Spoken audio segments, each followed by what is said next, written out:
Hey there summoners, and welcome to my top 10 worst ultimates video. This time I'm going towards the ultimates that I personally think that has the least impact in the game. Meaning that it directly might not mean that the champion or ultimate is bad, but the fact that it doesn't have as major value as the other ultimates have. Also, this time I got a friend helping me out with the commentary, so say hi to Anonimen. Hey guys. Please let me know what you think about the double commentary after the video.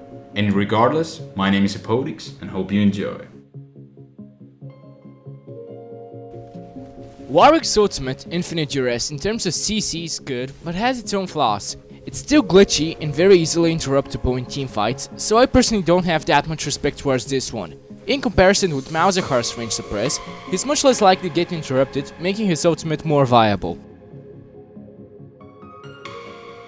While Maokai's ultimate, Vengeful Maelstrom, is good in AoE-oriented teamfights, it downfalls in my view in a few issues. The fact that if you silence and hard CC Maokai while he's channeling Vengeful Maelstrom, it disappears immediately. Also, as Maokai is played mostly in jungle, I personally think the ultimate doesn't bring anything that fancy to the Maokai gameplay.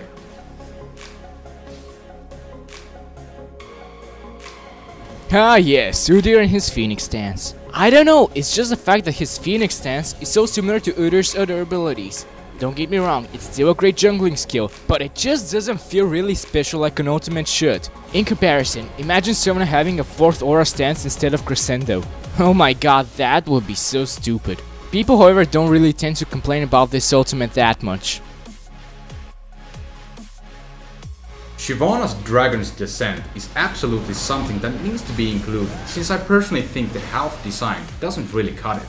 By meaning that when you use your ultimate, you don't gain totally new abilities to yourself. Instead, you will just get an upgraded version of the casual human form spell.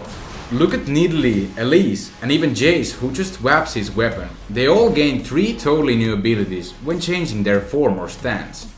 That is what I would want from Shyvana as well, and that's what I call health design. Corki's ultimate, Missile Barrage, is good in terms of poking and Banshee killing. It also fits Corki's team really well. However, in the end, it is just a bunch of mini rockets which you shoot at people. And really doesn't give you the feeling of a game-changing ultimate. Missile Barrage is not a bad ultimate per se, but the fact that it is an ultimate and not a regular skill is a little disappointing overall. Volibear's Thunderclaws is like Static Shiv for 12 seconds, and for the fact that the spell is an ultimate, I don't really like the design. While Volibear's passive and abilities overall are good together, I just don't give so much value to this ultimate ability. And if I'm ever gonna see a Volibear who buys Static Shiv and auto attacks, I would shit bricks pretty much. Jax in his ultimate, Grandmaster's Mind, has a similar fate with Volibear's situation. As Jax's abilities and passive overall are great together, his ultimate is just like, meh, here, have some bonus armor and magic resist.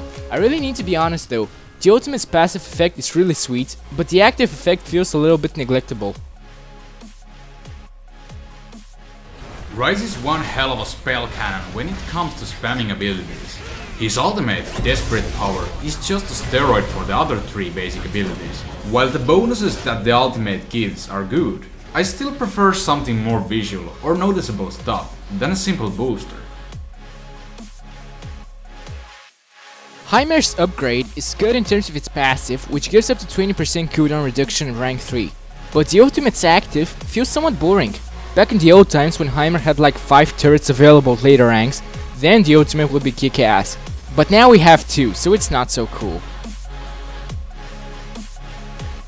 I'm sorry Karma, I seriously feel bad for you. Riot recently remade Karma, and I personally hoped that Mantra would completely change, but I was wrong and therefore disappointed. Personally, the new Karma overall feels slightly more flexible than the original Karma, but the design is pretty much the same on both stages, and I just don't happen to like the booster, similar to Ryze's Desperate Power. Okay, that's about it for this top 10, hope you enjoyed. It was really tough decision to discuss about the worst ultimates, and hopefully you understand that I had to pick something. And as always, it is an opinion based, and it's cool if you have your own opinion, but don't hate me if you disagree. Instead, please rate and tell me what you think in the comments below. Special thanks for the music and my friend Anonimen, who helped me with the commentary. Also, big thanks for the fans who helped me in game. Also, if you haven't yet, please subscribe for my YouTube channel for weekly League of Legends and other gaming videos to come. My name is Hepodix, and have a nice day.